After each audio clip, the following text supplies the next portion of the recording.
99X. It's the Morning X. Barnes and Leslie. A day that I never thought would happen. We were on the air for so many years. We went away. We came back. And now, ladies and gentlemen, for the first time ever on the Morning X, Michael Stipe. Hey, Michael. Good morning. How's it going? It's going good. First of all, thank you.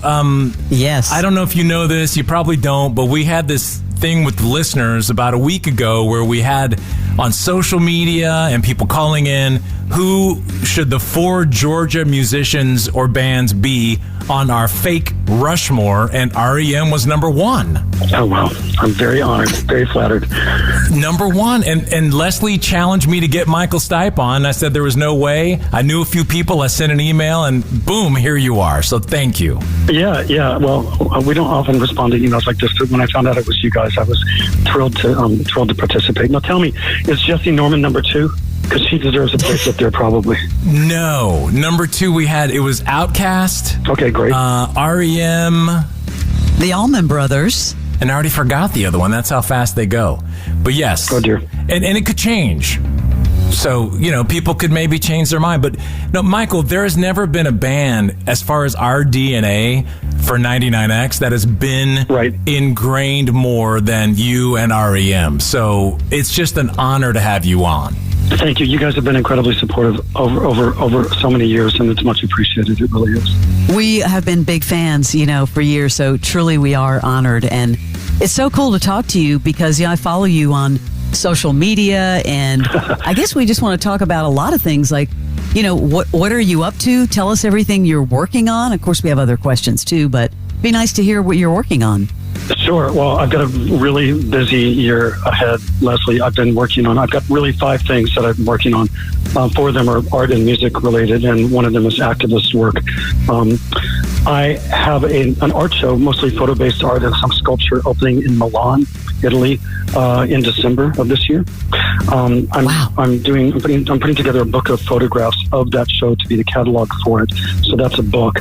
I have another book of collected lyrics, most of which are REM lyrics, and I'm working with Patti Smith and a great book agent to figure out which lyrics we're gonna include.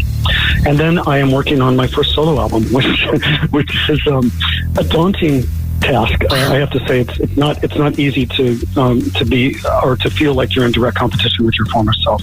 Wow. REM created quite a high bar to jump over. So, I've got about 9 songs written. I'm working on another 7, and when I get 18 songs, I'm gonna winnow them down to an album-sized chunk of music and throw it out into the world. And then finally, I'm really excited about the Stop Cop City movement happening here in Atlanta. I'm calling from Athens, actually. Hi, Atlanta. But I've got a lot of friends who are involved in that and working together to put together this referendum campaign to get 75,000 signatures in the next 2 months, which would bring the issue and the question of Cop City to the Atlanta public, and all registered voters in Atlanta are able to be able to have a voice and decide for themselves if they want to have Cop City built or not. But we only have 60 days to collect all those signatures. So I hope that everyone out there who is a registered Atlanta voter will sign on to this referendum campaign and put this on the ballot. I think it's really important. Let's circle back to these things again because I want to get information on those items about where where we get. Let's back up just a second. I want to ask you a geography question because I've read that you spend a lot of time in southern France, and I spend every summer in southern France. As a matter of fact, I'm in southern France right now in the Luberon Valley. Oh wow, lucky you. Where do you go in southern France? Well, my boyfriend is born in the West Indies, but he grew up in Paris, and so his family are mostly based in Paris and in south of France. So we go between the Côte d'Azur and Provence. It's just great. I spend a lot of time in Arles. I really love that little weird Roman city, and there's a giant photo exhibition that happens there every every May, I believe it is. And then, we met each other at the Cannes Film Festival. So I was there with a movie that I made called Velvet Goldmine with Todd Haynes as the director. And I was a producer on that film. And we actually met on the red carpet. It's a really sweet story. But we spent a lot of time in France. We have a place in Berlin, and we live in New York. And then, of course, I visit friends and family in Athens. I'm actually I was down here for a wedding, which happened last week, and it's a perfect time to be away from New York and everything that was happening with all the smoke coming down from Canada. But I love Georgia. I'm born here. And I love the south of France. They're actually very similar in terms of weather. Yes. Around this time of year. Huh? Yep. Everyone should Google the arena in Arles. It is the most incredible looking, almost like the Roman Colosseum. And like The Cure played there. All these cool bands have played there over the years, and they still do concerts. Oh, I'm gonna make you jealous because the first concert that I ever saw at that arena was I'm sorry, it wasn't there. It was in Nîmes, which is the next Roman Colosseum over. It's about 40 kilometers away from Arles. But I saw Bjork, and the opening act was MIA, and that was one of the greatest shows I've ever seen. Wow. Open air, Roman Colosseum. It doesn't get better than that. South of France, you just can't top it. I'd love to talk to you about how you fell back in love with music, because you've been so creative, obviously living in New York and doing other things. You mentioned a photography book and everything, but I remember this song that you did with Aaron Dessner that I thought was gorgeous. I love that song so much. No Time for Love Like Now is very cinematic, very haunting, but the piano part in that kind of reminded me a little bit of REM. When you did that song, was it during COVID? It was actually, no, I wrote the song before COVID, which is really a little bit insane because I mentioned in the lyric, I mentioned a lockdown, and I mentioned a place where you just have to wait for a very long time. Yeah. But I finished the lyric and done the rough vocal for the song before COVID happened, and it actually, in a way, kind of described what we were all just about to fall into there.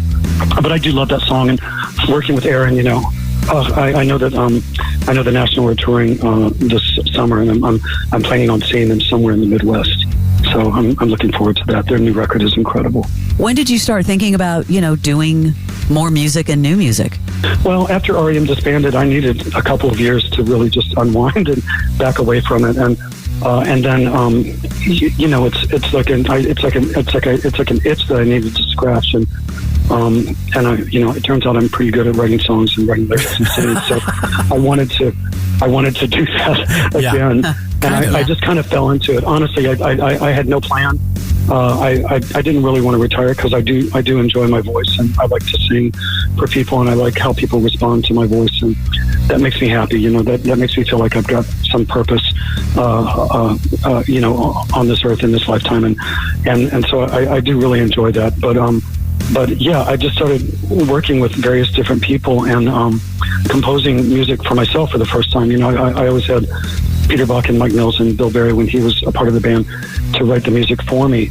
I had never composed myself, and so now I'm composing mostly on synthesizer. We're talking with... I'm sorry, go ahead. No, go ahead. That's it. I'm the king of the run-on sentence. So Well, we're talking with Michael Stipe. Fram dared me and said I couldn't get him on, and here he is. So it's amazing.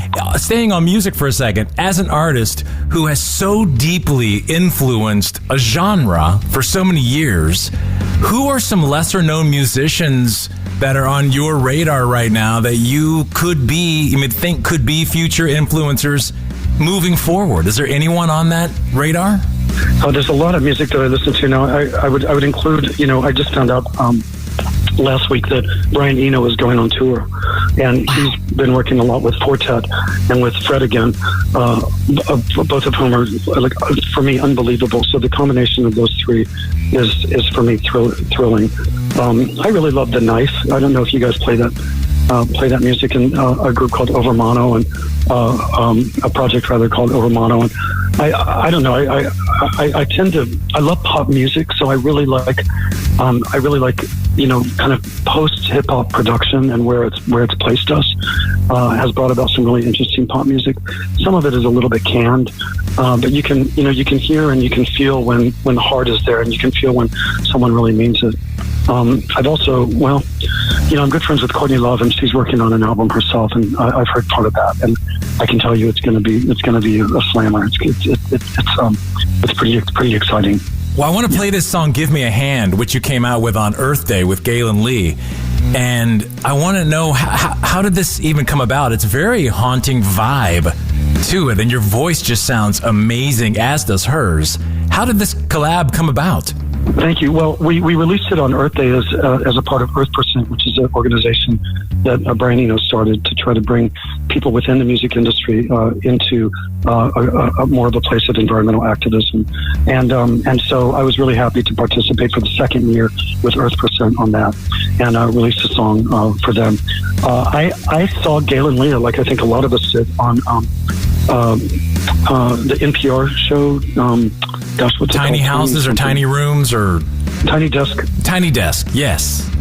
She won a year, and I just saw it on YouTube, and I was like, what? This voice is unbelievable, this woman. Yes. So I reached out to her, and I said, I'm Michael Stipe, and I think your voice is incredible, and I'd love to work with you. And we recorded, she recorded a track for me, and we wound up doing this duet. And then we wound up, she was working on Hamlet in New York with Daniel Craig. Is that right? It was Hamlet, yeah? I'm sorry, I always get that wrong. Macbeth. I always get my Shakespeare's mixed up.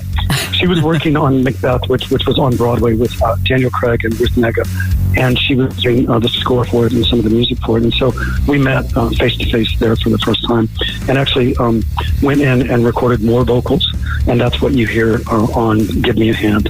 Is it Leah or Lee? Leah. Galen Leah. All right, let's listen to it. This is new from Michael Stipe and Galen Leah. It's called Give Me a Hand. You can hang out for a little bit more, right, Michael? You betcha. All right, back with Michael Stipe. That's Give Me a Hand. That is new Michael Stipe with Galen Leah. It's called Give Me a Hand. You can get a vinyl, right? There's a vinyl that's up for sale now on the Bandcamp site. That's correct. Yes. Go there to Bandcamp and search Michael Stipe. We'll be back. More with Michael Stipe in just a few. This is 99X. The Morning X with Barnes and Leslie. 99X.